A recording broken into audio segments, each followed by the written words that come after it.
जय श्री कृष्ण। दोस्तों, ये 5 पेड़ पौधे ला सकते हैं आर्थिक तंगी, तुरंत करें घर से बाहर। श्री कृष्ण कहते हैं, इन 5 पेड़ पौधों के कारण आती है गरीबी, तुरंत उखाड़कर फेंक दें। ये 5 पेड़ पौधे बना सकते हैं आपके घर को दरिद्र। दोस्तों, आइए इसे हम एक प्राचीन कथा के माध्यम से समझते हैं। एक समय की बात है, भगवान श्री कृष्ण के मित्र उनसे मिलने के लिए द्वारिका नगरी पधारते हैं। भगवान श्री कृष्ण उनका स्वागत करते हैं और उनके आने का कारण पूछते हैं। भगवान श्री कृष्ण के सखा उनसे कहते हैं, हे केशव, तुम तो सर्वज्ञ हो, सब कुछ जानते हो। आज मैं तुम्हारे पास ये जानने के उद्देश्य से आया हूँ कि मनुष्य को किन किन वृक्षों का रोपण करना चाहिए, कौन से वृक्ष भवन के सामने लगाने चाहिए, किन वृक्षों का रोपण करने से दरिद्रता दूर होती है तथा शत्रु, रोग, भय, भूत पिशाच आदि संकटों से बचने के लिए कौन से वृक्ष भवन की सीमा में लगाने चाहिए। भगवान श्री कृष्ण मुस्कुराते हुए कहते हैं, हे सखा, तुमने आज समस्त मानव जाति के कल्याण के उद्देश्य से अत्यंत महत्वपूर्ण प्रश्न किया है। इस संसार में वृक्षों का बहुत ही बड़ा योगदान है। वृक्ष सदा ही पूजनीय है, किंतु आज तुमने उचित प्रश्न किया है। भवन की सीमा में वृक्षों को लगाना बहुत ही शुभ फल प्रदान करता है। वृक्ष तथा पौधे भवन की सुंदरता को बढ़ाते अवश्य है, साथ ही यह वातावरण को शुद्ध रखते हैं। वृक्षों से सकारात्मक ऊर्जा का संचार होता है, जो मनुष्य के जीवन के लिए अत्यंत आवश्यक होती है। वृक्ष नकारात्मकता को कम करके वातावरण को अधिक सकारात्मक बनाने का कार्य करते हैं। घर के सामने शुभ पेड़ पौधे लगाने से घर में सुख समृद्धि आती है। साथ ही यह पेड़ पौधे कई प्रकार के वास्तु दोष को नष्ट करते हैं। घर के आंगन में खड़े वृक्ष देवताओं के समान घर की रक्षा करते हैं। मित्रों, भवन के पास कौन से पौधे लगाने चाहिए और कौन से नहीं, इसके बारे में बताने से पूर्व मैं आपको एक प्राचीन कथा सुनाता हूँ, जिससे तुम्हें समझ में आ जाएगा कि वृक्षों का तथा पेड़ पौधों का भवन के पास लगाना कितना शुभ होता है और कौन से पौधे भवन के पास लगाने से दुख एवं दरिद्रता आती है। जो भी मनुष्य इस कथा का श्रवण करता है, उसके सैकड़ों पाप नष्ट हो जाते हैं और उसकी दरिद्रता का नाश होता है। भगवान श्री कृष्ण के सखा कहते हैं, हे केशव, मैं इस कथा को अवश्य ध्यान से पूरा सुनूंगा, कृपया मुझे वह कथा सुनाओ। भगवान श्री कृष्ण कहते हैं, हे सखा, पूर्व कल की बात है, एक धनेश्वर नाम का वैश्य अपनी पत्नी सुमति के साथ निवास करता था। धनेश्वर भगवान विष्णु का भक्त था और वह नित्य भगवान विष्णु की पूजा करता था। धनेश्वर की पत्नी भी सुशील और गृह कार्य में दक्ष थी। घर में धन धान्य की कोई कमी नहीं थी। भगवान की कृपा से उसके पास सब कुछ था। इस प्रकार से अनेक दिन बीत जाने के पश्चात धनेश्वर की जो पत्नी थी, जिसका नाम सुमति था, उसने अपने आंगन में कुछ वृक्षों का रोपण किया और नित्य उन वृक्षों को जल चढ़ाकर उनकी सेवा करने लगी। किंतु धनेश्वर की पत्नी को वृक्षारोपण का ज्ञान नहीं था। उसे जो वृक्ष प्रिय लगे उन वृक्षों का रोपण उसने किया। जो वृक्ष अशुभ होते हैं, उन वृक्षों का रोपण उसने अपने घर के आंगन में कर दिया, जिस कारण से उस वैश्य धनेश्वर को व्यापार में काफी सारा घाटा होने लगा। उसके घर में रोज कलह होने लगी। पति पत्नी में बार बार क्लेश होने लगे। उन दोनों के जीवन में अनेक कठिनाइयां आने लगी। धनेश्वर का सारा व्यापार डूब गया और उसका सारा धन भी नष्ट हो गया। अब धनेश्वर के पास अनाज भी खरीदने के लिए पैसे नहीं थे। वह भूखे ही रहने लगे, जिससे क्रोधित होकर उसकी पत्नी भी गुस्सा करने लगी। वह अपने पति को कोई काम करने के लिए कहती है। फिर धनेश्वर काम मांगने के लिए गांव में घूमने लगा, लेकिन उसे कहीं पर भी काम नहीं मिलता था। उसने आकर अपनी पत्नी से कहा, कोई भी काम नहीं दे रहा है, अब मैं कहाँ पर काम खोजने जाऊं। वे दोनों ही पूरी तरह से निर्धन हो गए थे। दोनों के पास भी उद्योग करने के लिए कुछ नहीं था। धनेश्वर ने अपनी पत्नी के सारे गहने भी बेच डाले और जो कुछ भी अन्न मिला उसी से पेट भर लिया। इस प्रकार से अशुभ वृक्ष लगाने के कारण दोनों के ही जीवन में घर दरिद्रता और संकट आने लगे। किंतु वे दोनों ही इस बात को नहीं जानते थे। फिर एक दिन एक साधु महात्मा धनेश्वर के घर पर पधारते हैं। उन्हें देखकर धनेश्वर उन्हें प्रणाम करता है और कहता है, हे साधु महाराज, पधारिए, इस गरीब के घर में आपका स्वागत है। कहिए मैं आपकी किस प्रकार से सहायता कर सकता हूँ। वे साधु महाराज कहने लगते हैं, हे महोदय, मैं तीर्थ यात्रा पर निकला हूँ, विश्राम करने के लिए कोई जगह खोज रहा हूँ। यदि आपको कोई कष्ट ना हो तो मुझे अपने घर में स्थान दे दो। मैं अनेक दिनों से भूखा हूँ, मैंने एक दिन से भूखा हूँ, कुछ भोजन भी प्राप्त हो जाए तो बड़ी कृपा होगी। साधु महाराज के ऐसे वचन सुनकर वह धनेश्वर कहने लगा, हे साधु महात्मा, आप अवश्य ही कोई पुण्यात्मा दिखाई पड़ते हैं। आपके मुखमंडल पर बहुत तेज है।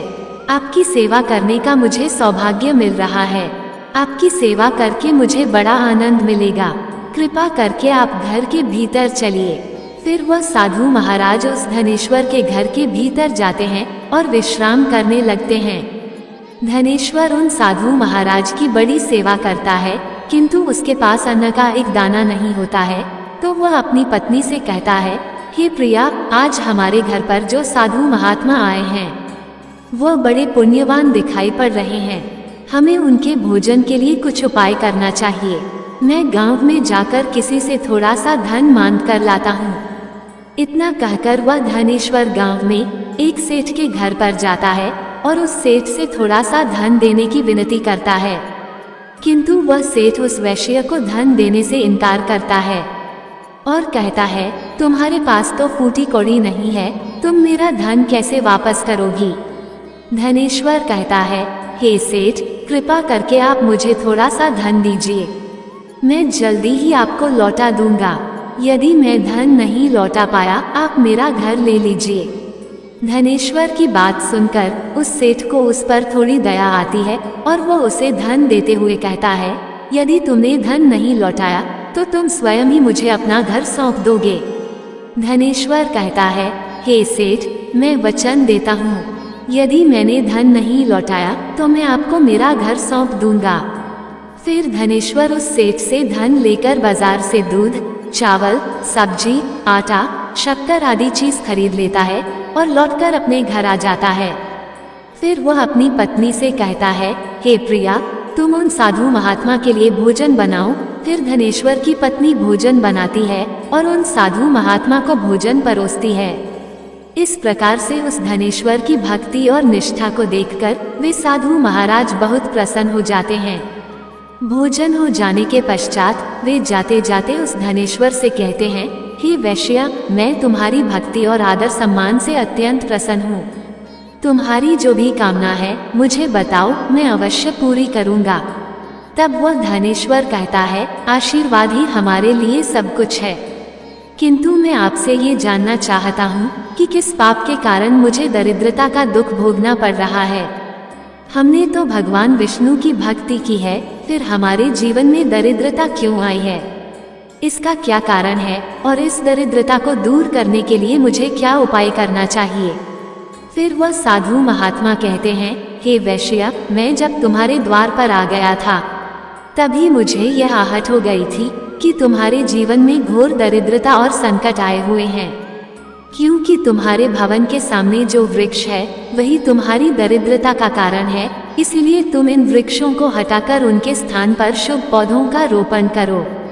तुम्हारी पत्नी ने तुम्हारे भवन के सामने जिन वृक्षों का रोपण किया है वह अशुभ वृक्ष है, उन्हीं के कारण तुम्हारी ऐसी दुर्दशा हुई है। धनेश्वर कहते हैं, हे महात्मा, कृपा करके मुझे बताइए कि घर के सामने कौन से वृक्ष लगाने चाहिए जिससे घर में सुख समृद्धि हो और कौन से वृक्ष नहीं लगाने चाहिए। कृपा करके आप मुझे विस्तार से समझाइए, मैं आपका बड़ा आभारी रहूंगा। फिर वह साधु महात्मा कहते हैं, हे वैश्य, ठीक है, अब मैं तुम्हें उन शुभ वृक्षों के विषय में बताता हूँ जिन्हें घर के पास लगाने से शुभ फलों की प्राप्ति होती है। इसलिए तुम ध्यानपूर्वक सुनो। हे वैश्य, किसी जलाशय के समीप पीपल का वृक्ष लगाने वाले मनुष्य को जो फल मिलता है वह सैकड़ों यज्ञों के समान होता है। जब पीपल के पत्ते उस जलाशय में गिरते हैं तो वह पिंड के समान होकर पितरों को तृप्ति प्रदान करते हैं। इससे सभी प्रकार के पितृ दोष समाप्त हो जाते हैं। जो मनुष्य नित्य स्नान करके पीपल को स्पर्श करता है वह सभी पापों से मुक्त होता है और कभी पराजित नहीं होता है। पीपल को स्पर्श करने से लक्ष्मी की प्राप्ति होती है और उसकी परिक्रमा करने से आयु में वृद्धि होती है। पीपल की जड़ में श्री विष्णु, तने में शिव जी और अग्रभाग में ब्रह्मा जी स्थित रहते हैं। अमावस्या के दिन पीपल को प्रणाम करने से जो फल मिलता है वो 1000 गाय के दान के बराबर होता है। इस संसार में पीपल के समान कोई वृक्ष नहीं है। साक्षात श्री हरि इस वृक्ष के रूप में पृथ्वी पर विराजमान है। पीपल के वृक्ष को चोट पहुंचाना अथवा उसकी टहनी तोड़ना महापाप माना गया है। ऐसा मनुष्य नरक में रहता है और जो पीपल को जड़ से कटता है उसका कभी नरक से उद्धार नहीं होता है। हे वैश्य, अब मैं तुम्हें दूसरे वृक्ष के बारे में बताता हूँ। आंवले का फल समस्त लोकों में प्रसिद्ध और परम पवित्र है। आंवले को लगाने से स्त्री और पुरुष जन्म मृत्यु के बंधन से मुक्त हो जाते हैं। ये पवित्र फल भगवान विष्णु को अत्यंत प्रसन्न करने वाला एवं शुभ माना गया है। इसको खाने से सभी पापों से मुक्ति मिलती है। आंवला खाने से आयु बढ़ती है। उसका जल पीने से रोगों का नाश होता है और आंवले को जल में मिलाकर स्नान करने से दरिद्रता दूर हो जाती है और सभी प्रकार के ऐश्वर्य प्राप्त होते हैं। जिस घर में आंवले सदा मौजूद रहता है उस घर में कभी दैत्य और राक्षस नहीं आते हैं। एकादशी के दिन अगर वाला मिल जाए तो संसार के सभी तीर्थ से बढ़कर फल प्राप्त होता है। अपने केस में आंवला लगाने वाला फिर से मृत्यु लोक पर जन्म नहीं लेता है। जिस घर के सामने आंवले का वृक्ष होता है वहाँ पर साक्षात लक्ष्मी नारायण निवास करते हैं। तीसरा है अशोक का वृक्ष। अशोक के वृक्ष में अप्सराओं का निवास होता है। ये वृक्ष शोक का नाश करने वाला तथा निराशा को समाप्त करने वाला होता है। इस वृक्ष को घर के पास लगाने से घर में सुख शांति बनी रहती है। अशोक का वृक्ष शीतलता और यौवन प्रदान करने वाला होता है। माँ लक्ष्मी ने जब देवी सीता के रूप में अवतार लिया था तब रावण द्वारा अपहरण करने के बाद उनका वास अशोक वाटिका में था। अशोक के वृक्ष ने माँ सीता की बहुत सेवा की थी, इसलिए माँ सीता ने अशोक वृक्ष को यह वरदान दिया था कि जिस भी स्थान पर यह वृक्ष होगा वहाँ पर उनका सदैव ही निवास होगा। चौथा है पाकड़ का वृक्ष। प्रत्येक मनुष्य को पाकड़ का वृक्ष अवश्य लगाना चाहिए। ये वृक्ष लगाने से जो फल मिलता है वह महायज्ञ के समान होता है। कलयुग में मनुष्य यज्ञ नहीं कर पाएंगे, इसीलिए उन्हें एक पाकड़ का वृक्ष अवश्य लगाना चाहिए।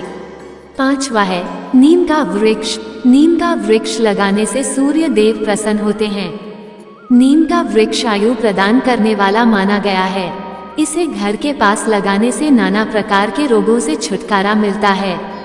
माँ लक्ष्मी को नीम के पत्ते अत्यंत प्रिय होते हैं, इसलिए वह नीम के वृक्ष के पास निवास करती है।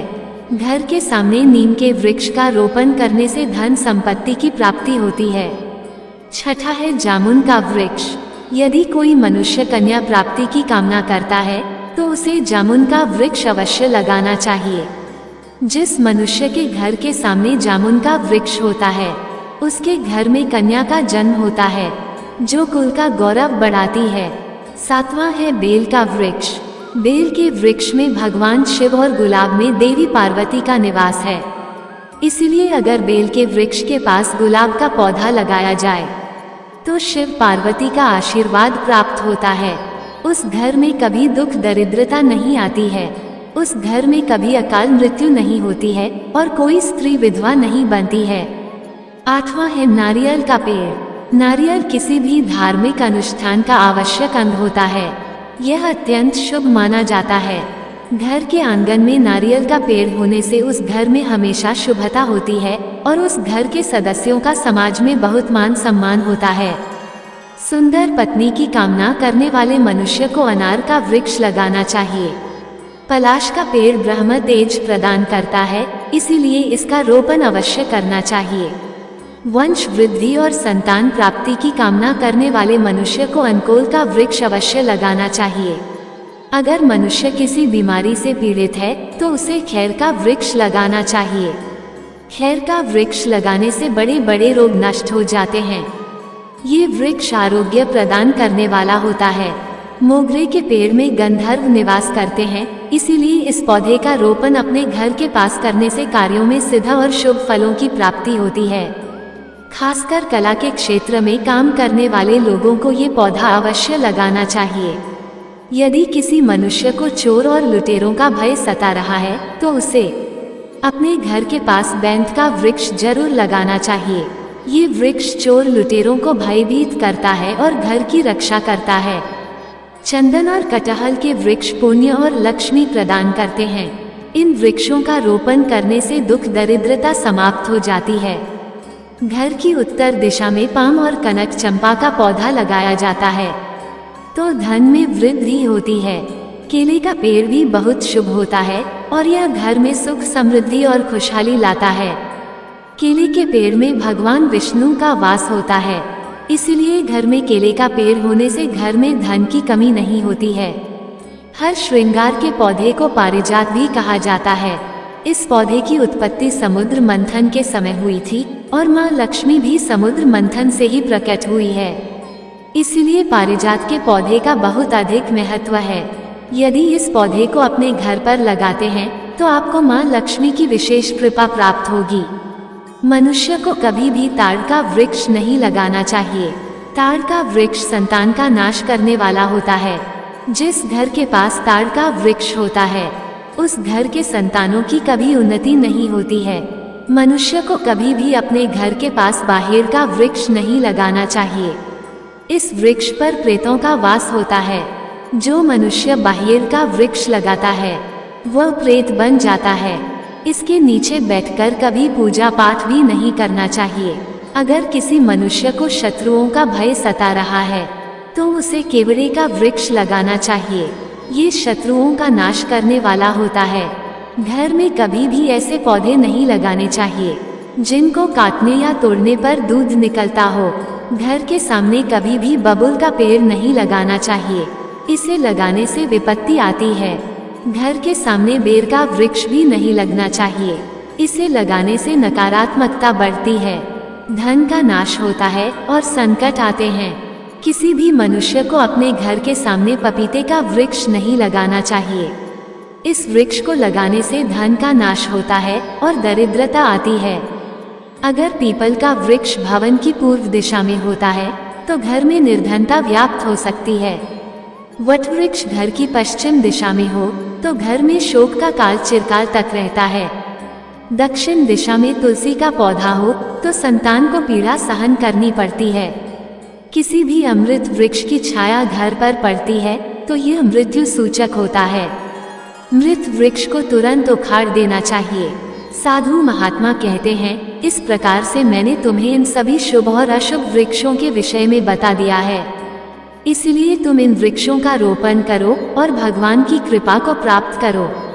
वह धनेश्वर कहता है, हे महात्मा, आपने आज मुझे उत्तम ज्ञान दिया है, मैं आपका धन्यवाद करता हूँ। फिर वह साधु महात्मा धनेश्वर को आशीर्वाद देकर उस स्थान से अंतर्ध्यान हो जाते हैं। साधु महात्मा को अचानक से अदृश्य हुआ देखकर धनेश्वर और उसकी पत्नी को आश्चर्य होता है। फिर उन्हें समझ में आ जाता है कि साक्षात भगवान विष्णु ही उनके घर पर आए थे। फिर धनेश्वर उन साधु महात्मा के कहे अनुसार अपने घर के सामने अनेक शुभ वृक्षों का रोपण करता है, जिससे अचानक ही उसे बहुत सारे धन की प्राप्ति होती है और उसकी दरिद्रता दूर हो जाती है। धनेश्वर और उसकी पत्नी भगवान विष्णु का धन्यवाद करने लगते हैं।